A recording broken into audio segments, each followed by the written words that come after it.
ने अब तक पढ़ा कि औरंगजेब अपने मृत्यु शैया पर है और अपने किए गए पापों का प्रायश्चित कर रहा है। अभी तक हमने देखा कि वह अपने पिता को कैद में डालने, अपने भाई की हत्या करने और संभाजी की हत्या करने के गुनाहों की स्वीकृति जीनत के समक्ष कर रहा है और यह भी स्वीकार कर रहा है कि मैंने धर्म के नाम पर अपनी राजनीतिक स्वार्थों को पूरा किया था। आइए आगे के हिस्से को पढ़ते हैं। करीम का प्रवेश। शहजादी हकीम साहब तशरीफ लाए हैं, फौरन उन्हें अंदर भेजो। जो हुक्म। वो चला जाता है। जीनत कहती है, क्या जानती थी अहमदनगर में यह सब होगा, या खुदा। आलमगीर को चादर उड़ाती है। हकीम साहब आते हैं। हकीम साहब के वस्त्रों का चित्रण लेखक ने किया है और वो सलाम करते हैं और जीनत कहती है,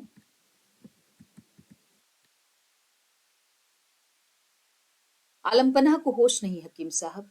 आज रात को आलमपनाह की तबीयत बहुत ही खराब रही। जाने उन्हें क्या हो गया है। जागते हुए ख्वाब देखते हैं और चीख उठते हैं। एक लम्हा उन्हें चैन नहीं है। अब आप ही मेरे नाखुदा हैं। तबीयत घबराती है। जहां पनाह को अच्छा कर दीजिए, जल्द अच्छा कर दीजिए। हकीम कहता है, जहां पनाह को होश नहीं है। घबराइए नहीं शहजादी, खुदा पर भरोसा रखिए। वह चाहेगा तो इंशाअल्लाह बादशाह सलामत बहुत जल्द अच्छे हो जाएंगे। देखिए मैं दवा देता हूँ। बादशाह सलामत अभी होश में आए जाते हैं। घबराने की कोई बात नहीं। जीनत बहुत बेचैन है। उसी समय वो एक टिकिया निकालता है और जीनत उन्हें पक्का झेलती रहती है। अब बादशाह सलामत की खांसी कैसी है। खांसी में बहुत आराम है। पहले तो वे हर बात को कहने में खांसते थे। आपकी दवा से उनकी खांसी बहुत कुछ रुक गई है, लेकिन घबराहट कुछ ज्यादा बढ़ गई है। पंखा झलती है। घबराहट भी दूर हो जाएगी। आलमगीर के नाक के समीप बहुत आहिस्ते से डिबिया ले जाता है। अभी जहां पनाह को होश आता है, आप सब्र करें। जीनत कहती है, उनकी बेचैनी देखकर तो मैं बिल्कुल घबरा गई थी। मैंने बड़ी मुश्किल से अपने को काबू में रखा। अगर मैं भी घबरा जाती तो फिर इधर था ही कौन। हकीम कहता है, जहां पनाह की खिदमत करना मेरा पहला फर्ज है, इसीलिए तो मैंने आपके पास फौरन खबर भेजी। मैं खबर पाते ही हाजिर हुआ। देखिए बादशाह सलामत को होश आ रहा है। पंखा जरा धीमी करें। दवा के असर से उनको होश आता है और जीनत और हकीम प्रसन्न हो जाते हैं। जीनत खुशी से कहती है, होश आ गया, होश आ गया। हकीम बादशाह सलामत से कहता है, बादशाह सलामत को आदाब अर्ज करता हूँ, और दरबारी ढंग से खड़े होकर सलाम करता है। औरंगजेब पानी मांगता है और उसे पानी दी जाती पानी दिया जाता है। जहां पर पानी। आलमगीर उठने की कोशिश करता है। हकीम उससे उठने में सहारा देता है। आलमगीर पानी पीने के लिए झुकता है, लेकिन दूसरे क्षण रुक जाता है। उसका शंकालु स्वभाव आप देखिए। यह कौन सा पानी है। वही गुलाब जल है जो आपके लिए खास तौर पर तैयार किया गया है। संतोष से लाओ, हमारी तस्बीह कहाँ है। पलंग से तस्बीह उठाकर, यह है जहांपना। आलम लेटे हुए, हमेशा मेरी जिंदगी के साथ रहने वाली। फिर एक घुट पानी पीकर हकीम साहब को घूरते हुए, तुम कौन हो। शायद हकीम साहब। जी जहांपना। तो कहता है, हमारी हालत बहुत खराब है साहब, अब शायद हम न बचेंगे। हकीम कहता है, ऐसी बात न फरमाए जहांपना। बुखार अब आपका दूर हो गया है। सिर्फ कमजोरी और खांसी है। खांसी भी अब अच्छी हो चली है और कमजोरी भी इंशाअल्लाह दूर हो जाएगी। तो जिंदगी भी दूर हो जाएगी हकीम साहब। इस वक्त हमारे लिए कमजोरी और जिंदगी दो अलग अलग चीजें नहीं हैं। एक दूर होगी तो दूसरी भी दूर हो जाएगी और आलमगीर कमजोर होकर जिंदा नहीं रहेंगे। उसकी बातों का जवाब देते हुए हकीम न उससे सहमत हो पाता है न असहमत। आलमपना आप बजा फरमा लाते हैं। हकीम यह बात आदत से कह देता है, लेकिन अपनी गलती महसूस करने पर उसे घबराहट होती है। कहता है, लेकिन इसे सही नहीं मानना चाहिए आलमपना। फिर सोचता है कि मैं गलत कह रहा हूं, तो कहता है, मैं क्या अर्ज करूं, कुछ जवाब नहीं दे सकता। आलम गंभीरता से कहता है, जीनत हकीम साहब से कहो वे हमें बेहोशी की दवा दे दें। इन्हीं की दवा से तो आप होश में आए हैं जहांपना। आलम यहाँ बहुत महत्वपूर्ण बात कहता है, लेकिन जीनत इस होश से हमारी बेहोशी अच्छी है। गुनाहों की याद अब बर्दाश्त। फिर देखता है कि हकीम साहब वहां बैठे। हकीम साहब, कमजोरी की हालत अब बर्दाश्त नहीं होती। ऐसी दवा दीजिए कि बेहोशी का आलम रहे। आपके पास शराब छोड़कर कोई ऐसी दवा है? चूंकि इस्लाम में शराब वर्जित है, तो वह शराब नहीं पीता, लेकिन कोई दवा मांग रहा है। जहां पर ना आपको बहुत कमजोरी है, जो कि बहुत जल्दी रफा हो जाएगी। हमारे सवाल का जवाब दीजिए हकीम साहब, आपके पास शराब को छोड़कर कोई ऐसी दवा है? हकीम घबरा कर कहता है, ऐसी दवाएं तो बहुत है आलमपना, लेकिन आपको अपने जहांपना को कैसे दे सकता हूँ? ये दवाएं आपके लिए नहीं है आलमपना। आलमपना के लिए नहीं है? कौन सी दौलत है जो आलमपना के लिए नहीं है? इस वक्त बेहोश हो जाने की दवा हमारे लिए इस वक्त सबसे बड़ी दौलत है। हकीम साहब, हम इस वक्त यही चाहते हैं। जीनत इशारा करती है हकीम साहब को। हकीम साहब, आपके पास एक दवा ऐसी भी है जिसमें थोड़ी देर की बेहोशी के बाद सारी कमजोरी दूर होकर तबीयत में ताजगी आती है? घूर कर देखती, इशारा करती, कोई दूसरी दवा उसे देती। हाँ हाँ, एक ऐसी दवा मेरे पास है। मेरे वालिद साहब ने मुझे नुस्खा देकर कहा था कि जब सब दवाइयां बेकार हों तब उसका इस्तेमाल किया जाए। मैं अभी उसका इस्तेमाल नहीं करना चाहता था। जीनत आलमगीर से कहती है, जहां पनाह इस वक्त वह दवाई न खाई जाए तो बेहतर होगा। सुबह होने में ज्यादा देर नहीं है और अजान का वक्त करीब आ रहा है। आप खुदा की इबादत न कर सकेंगे, अभी ये दवा रहने दे। वो समझाती है कि आप बेहोश हो जाएंगे तो फिर आप खुदा की इबादत नहीं कर पाएंगे। यह बात ठीक कह रही हो बेटी, अभी ये दवा रहने दीजिए हकीम साहब। आप अजान होने के वक्त तक दूसरी दवा दे सकते हैं। बसरो चश्म, वो आप मुझे एक प्याला इनायत फरमाए, मैं कमजोरी दूर करने की दवा अभी पेश करूं। वो प्याला देती है। हकीम उसमें दवाई निकालता है और ये भी बताना शुरू करता है कि आलम पनाह के लिए तरह तरह के ज्योतिषी और नजूमियत की बातें की जा रही हैं। खुदा चाहेगा तो आपको फौरन आराम होगा। सितारों की नहुसत, यानी सितारे जो बिगड़े हुए हैं, दफा होगी। आलम पनाह हमीदुद्दीन खान ने सितारों की नहुसत दूर करने के लिए, नहुसत मतलब शकुन, 4,000 रुपए का एक हाथी आलम पनाह के तसद्दुक, तसद्दुक का अर्थ होता है सदका, उसके ताकि उनके ऊपर का जो भी खराब अपशकुन है वो दूर हो, कर दिया होगा। आलम गंभीर स्वर में, नहीं, जुम्मे रात को हमीदुद्दीन खान ने नुजूमियों अर्थात ज्योतिष के कहने के मुताबिक तसद्दुक करने के बारे में दरखास्त में बढ़ा दिया था कि यह तो अंजुम परस्तों यानी अंधविश्वासियों का रिवाज है कि किसी की नजर उतारी जाए या सदका दिया जाए। इसके बजाय 4,000 रुपए काजी को गुरबा में तस्कीम करने के लिए दे दिया जाए। तो औरंगजेब जो है वो किसी तरह के अंधविश्वास को नहीं मानता, या उस विश्वास को नहीं मानता जिसकी साक्षी कुरान में नहीं हो। तो वो कहता है कि नहीं, हाथी दान देने से बेहतर है कि गरीबों को उतने पैसे का भोजन करा दिया जाए। हकीम प्रसन्न हो जाता है। आलम पनाह ने क्या बात कही, अब तो सितारों की नहुसत दूर होने में कोई अंदेशा भी नहीं रह गया है। और मुझे भी यह कामिल यकीन है, पूरा यकीन है कि यह अर्क यानी जो दवा का है, आपको आपको ऐसी ताकत देगी कि आप तंदुरुस्त होकर अपनी रियाया के दर्दो गम को दूर करते हुए 100 साल तक सलामत रहेंगे। आलम सोचता है, 100 साल तक, यानी 11 दिन भी जिंदा नहीं रहेंगे। बेटों को भी तो यह बादशाहत करने का मौका मिले। हमारे बेटे मुअज्जम, आजम, काम बख्श, 3 बेटे उसके बचे हुए थे। तो उसे लगता है कि मैं मरूंगा नहीं तो मेरे बेटों को, अचानक उसे अपने बेटों की याद आती है। लेकिन जीवन में उसने अपने बेटों के लिए कुछ भी नहीं किया था, जब बल्कि उनको खतरा ही मानता रहा, और इसीलिए उन्हें शासन करने की विद्या या शिक्षा ठीक से नहीं दी थी। और इसका अफसोस भी उसे यहाँ होता है। हकीम दवा का प्याला सामने करते हुए, यह सही हालत बना, लेकिन मुझे भी अपनी खिदमत का मौका दें। मैंने आपकी हिकमत की बेहतरीन दवा आलम पनाह के रूप में पेश की कि मुझे जितना आता है उसकी सबसे बेहतरीन दवा मैं आपको दे रहा हूँ। आलम जीनत से कहता, अच्छा जीनत, ये दवा रख लो, इसे हम नमाज के बाद पियेंगे। अब आप तशरीफ ले जा सकते हैं। जीनत दवा का प्याला ले लेती है और हकीम जो है वो कहता है कि मैं आपसे कुछ गुजारिश करना चाहता हूँ। और वो कहता है कि तो आप बातचीत न करें, गुफ्तगू न करें और आराम करें। वह कहता है, अच्छी बात है, हम कुछ न सोचेंगे, कोई गुफ्तगू न करेंगे, लेकिन हम अपने बेटों को खत तो लिखवा सकते हैं, वही करेंगे। हकीम साहब, आप तशरीफ ले जाइए, हमें अपने बेटों की याद आ रही है। तो अपने मृत्यु के वक्त जिन बेटों की उपेक्षा उसने की थी उसकी याद भी आती है। हकीम चला जाता है। आलम सोचते हुए कहता है, हकीम साहब कहते हैं कि हम कुछ न सोचें, कोई गुफ्तगू न करें, सुबह होते ही तबीयत अच्छी मालूम होगी। लेकिन हम जानते हैं कि हमारी तबीयत अच्छी नहीं होगी। हमने अपनी कश्ती समंदर में छोड़ दी है। वो प्रतीकों में बात करता है। अब साहिल दूर होता जा रहा है।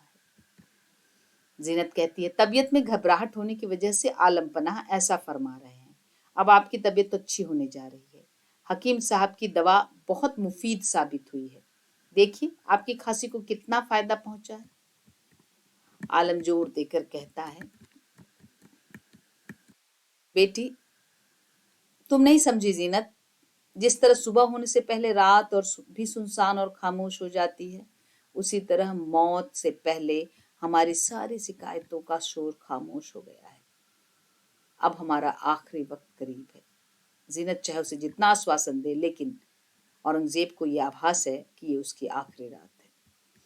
वो गहरी सांस लेकर कहता है, और जीनत हमारी बेटी, अगर आज इस आखिरी वक्त में हमारे बिस्तर के नजदीक हमारा एक भी बेटा नहीं है, ऐसे बाप को तुम क्या कहोगी जिसने बादशाहत में खलल पड़ने के वहम से अपने कलेजे के टुकड़ों को सजा देकर हमेशा कैद खाने में रखा।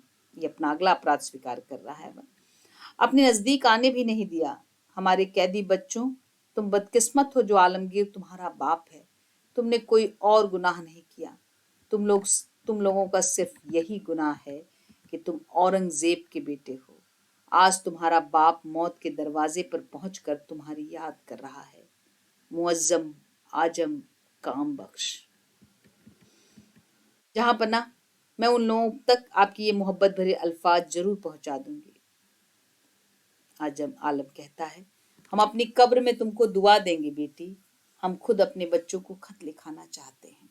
इस आखिरी वक्त में हमारी ख्वाहिश पूरी होने दो। कातिब को बुलाओ। ठंडी सांस लेता है और जीनत कातिब को, करीम को बुलाती है और उससे कहती है, शाही कातिब को इसी वक्त हाजिर किया जाए। और करीम चला जाता है। अब आलमपना अर्थात औरंगजेब अपनी बेटी से कहता है, हम खुश हुए बेटी, हमारी दुआएं तुम्हारे साथ रहें। आज तक हमने शायद किसी की ख्वाहिश पूरी नहीं की। हमें कोई हक नहीं कि किसी से भी अपनी ख्वाहिश पूरी करने के लिए कहें, लेकिन तुमने हमारी ख्वाहिश पूरी की। बहुत दिन जियो। वो जानता है कि उसके कर्म ऐसे नहीं थे, लेकिन फिर भी अपनी बेटी को दुआ देता है। जीनत कहती है, जहां पना, शाहजादी जहांरा ने अब्बा जान की कैद में 7 साल खिदमत की, तो क्या मैं आपकी खिदमत कुछ दिनों तक भी न करूं? और यहाँ पर वो याद दिलाती है कि जैसे मैं आपकी खिदमत कर रही हूँ, वैसे ही शाहजहां की बेटी ने भी उनकी खिदमत की थी। हमें भी कैद में समझो बेटी, हमारे गुनाहों ने हमें चारों तरफ से घेर रखा है। वो तुलना करता है कि पिता को तो मैंने कैद में रखा था, लेकिन आज मैं अपने गुनाहों के जेल में बंद हूँ। जमीर की जंजीरों ने भी हमारे हाथ पैर बांध लिए हैं। हम अब इस दुनिया को आंख उठाकर भी नहीं देख सकते। जिस सल्तनत को खून से सींच सींच कर हमने इतना बड़ा किया, उसे अगर आंसुओं से भी सींचना चाहें तो हमें एक पूरी जिंदगी चाहिए। वह हमारे पास कहाँ है? यानी आज उसके पास अपने किए गए बुरे कर्मों के पश्चाताप का वक्त नहीं है। गला सूख जाता है। ठहर कर बेटी, पानी पानी, गला सूख रहा है।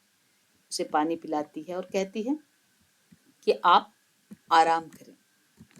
लेकिन औरंगजेब लगातार बोल रहा है, बात कर रहा है। सारी रात आपको बहुत बेचैनी रही, तो कहता है, उस बेचैनी के खत्म होने का वक्त आ रहा है। देखो तो तारे चल रहे हैं। रात भर उन्होंने रोशनी की, अब वे आखिरी घड़ियां गिन रहे हैं। हम भी गिन रहे हैं, लेकिन हमने उम्र भर अंधेरा ही फैलाया। वो हर तरफ अपने लिए जो उदाहरण ला रहा है, वो यही ला रहा है कि उसने किसी का भला नहीं किया। उजाले की कोई किरण नहीं रही। हम मौत को कहीं उजाला दे सकें तो अपने को खुशकिस्मत कहते हुए वह चुप होता है। जीनत बात बदलती है, कहती है, जहां पना, आसमान पर सफेदी छाने लगी है। आलम पनाह गहरी सांस लेता है। खुदा की इबादत का वक्त आ रहा है। तस्बीह फेरता है। जीनत, हमने जिंदगी भर इबादत का ढिढोरा पीटा, लेकिन खुदा के पास तक नहीं पहुंच सके। अगर पहुंच पाते तो चलते वक्त इतने गुनाहों का बोझ हमारे सिर पर ना होता। चलने का वक्त करीब आ रहा है। मुझे खुशी है कि आज जुमा है, यानी शुक्रवार का दिन है। हमने जिंदगी भर इबादत कर यही चाहा कि जुमा हमारा आखिरी दिन हो। खतीब अभी तक नहीं आया। आ रहा होगा जहां पनाह, करीम बख्श फौरन ही उसे हाजिर करे। औरंगजेब ठंडी सांस लेकर कहता है, जीनत जब हम पैदा हुए थे तब हमारे चारों तरफ हजारों लोग थे, लेकिन इस वक्त हम अकेले जा रहे हैं। हम इस दुनिया में आए ही क्यों? हमसे किसी की भी भलाई नहीं हो सकी। हम वतन और रैयत दोनों के गुनाह अपने सर पर लिए जा रहे हैं। बार बार वो अपने अपराधों को स्वीकार करता है कि हम देश के लिए भी मैंने कुछ नहीं किया और प्रजा के लिए भी कुछ नहीं। जीनत उसे समझाने की कोशिश करती है और उसे आश्वस्त करना चाहती है कि आपने वतन और रैयत की भलाई की है, लेकिन आज औरंगजेब किसी तरह की चापलूसी की बातें सुनने की स्थिति में नहीं है। आज वो सिर्फ और सिर्फ सत्य सुनना चाहता है और बोलना चाहता है। इस आखिरी वक्त में ऐसी बात मत कहो जीनत, ये बातें बहुत बार सुनी हैं, लेकिन अब इन बातों से रूह कांपती है, दिल दुखता है। काश ये बातें सच होती। आलमपना, खानदाने तैमूरी में आपसे बढ़कर अदल यानी इंसाफ करने वाला कोई दूसरा नहीं हुआ।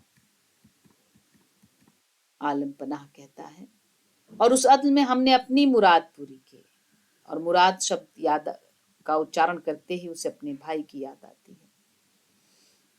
मुराद, और हमारे मुराद बख्श ने सामूगढ़ की लड़ाई में हमारे कहने पर दारा से लोहा ले लिया।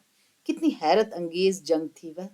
राजा राम सिंह ने तलवार का ऐसा हाथ चलाया कि हम मैं हाथी जमींदोज हो जाते, लेकिन मुराद बख्श ने अपनी ढाल पर तलवार रोककर राजा राम सिंह पर ऐसा वार किया कि वह हाथी के पैरों पर आ गिरा। उसका केसरिया बाना खून से लथपथ होकर जमीन पर फैल गया। और बस इस सब का बदला मुराद बख्श को क्या मिला? और पानी। जीनत फिर पानी पिलाती है। हुजूरे आली, आपसे दस्त बस्ता यानी हाथ जोड़कर अर्ज है कि आप कुछ न फरमाएं। ऐसी बातें करके आप अपनी हालत और खराब कर लेते हैं। आलम उतावली में, इस वक्त हमें मत रोको जीनतुन्निसा, हमें मत रोको। हम कहेंगे, जरूर कहेंगे। बुझने से पहले शमा की लौ भड़क उठती है। हमारी याददाश्त भी ताजी हो रही है। एक एक करके तस्वीर आंखों के सामने आ रहा है। हम हाथी पर बैठे सैरगाह जा रहे हैं। आगे पीछे हिंदुओं का बेशुमार मजमा है। वो यह याद करता है कि किस तरह उसने हिंदुओं पर अत्याचार किया था। वे चीख चीख कर कह रहे हैं कि आलम पनाह, जजिया माफ कर दीजिए। लेकिन हम माफ कैसे कर सकते हैं? दक्कन की लड़ाइयों का खर्च कहाँ से आएगा?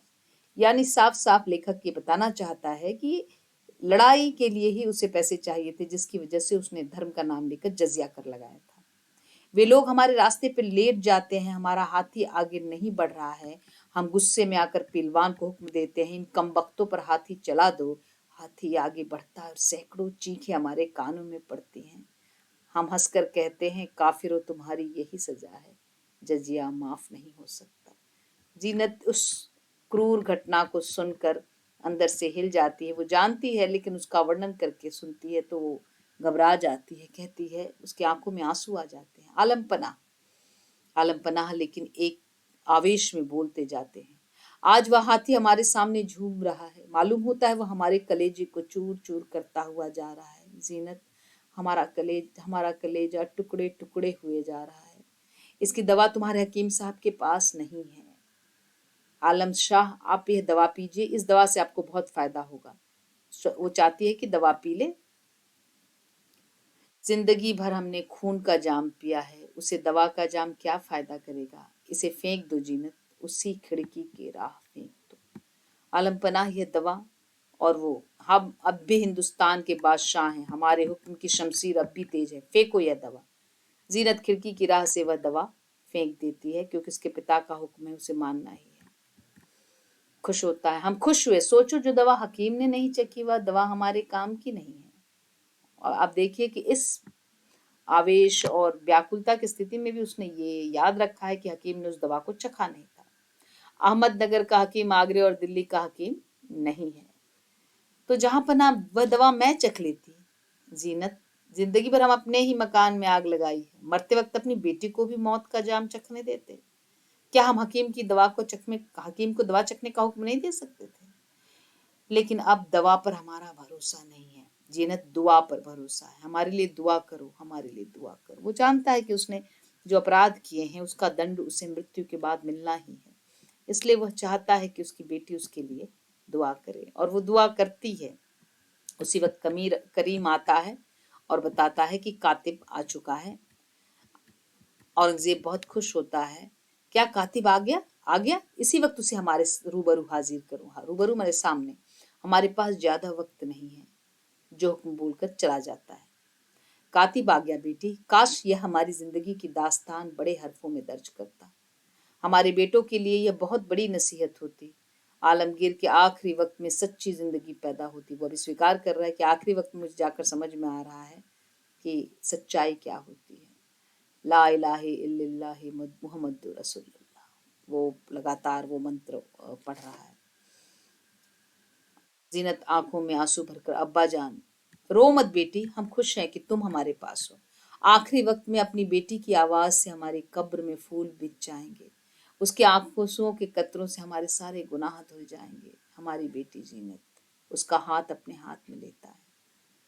कातिब का प्रवेश, ढीला ढाला ईबा यानी चोंगा, कमर में कमरबंद, सिर पर साफा, सफेद पैजामा, कामदार जूता। वह आकर शाही सलाम करता है। आलम शीघ्रता से, कातिब तुम आ गए? हम अपने बेटों को खत लिखाना चाहते हैं, जल्दी लिखो, हमारे पास वक्त बहुत थोड़ा है। लिखना शुरू करो। आलमगीर आंखें बंद कर लेता है।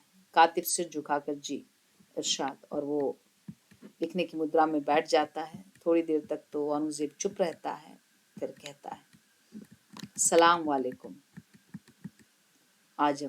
पहले वो आजम को संबोधित करता है। हमारे बेटे, हम जा रहे हैं। हम जिंदगी में अपने साथ कुछ नहीं लाए, लेकिन अपने साथ गुनाहों का कारवां लिए जा रहे हैं। तुम उखुवत यानी भाईचारा, अमन और एतमाद का ख्याल रखना। यह माल दुनिया हेच है। आप सोचिए कि जिसने जिंदगी भर इसके विपरीत भाईचारा की जगह दुश्मनी, हिंसा का सहारा लिया, वो अपने बेटों के लिए कह के जा रहा है कि तुम मेरे बनाए गए नजीर या मेरे एग्जाम्पल को मत मानना। हमारी आंखों में खुदा का नूर नहीं देखा, जिसमें गर्मी निकल थी, अब कोयलों का ढेर बाकी है।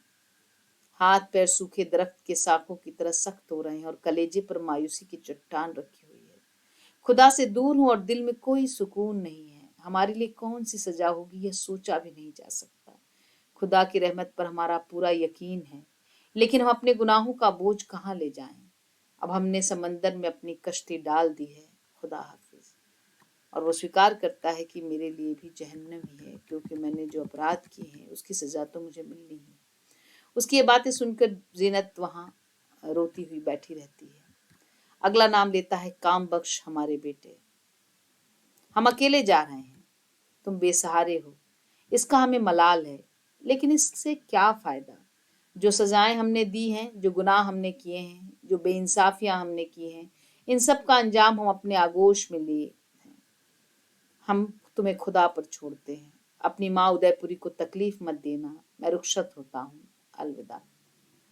और वो दुखी है और कहता है कि मैं माफी के अलावा कुछ नहीं मांग सकता, तुम लोगों को दे भी नहीं सकता कुछ, क्योंकि तुम्हारे साथ मेरा व्यवहार बहुत बुरा था। जीनत करुण स्वर में कहती है, अब्बा जान आप ऐसा खत क्यों लिख रहे हैं? जीनत की बात पर वह ज्यादा ध्यान नहीं देता। कहता है, जीनत मेरी बेटी, इस जिंदगी के चिराग में अब तेल बाकी नहीं रहा। इस खाक के पुतले को कफन और ताबूत की जेबाइश की जरूरत नहीं। तो वो अपना मत व्यक्त करता है कि मुझे मेरे लिए कोई मजार मत बनवाना। इस बदनसीब को जमीन में यूं ही दफन कर देना।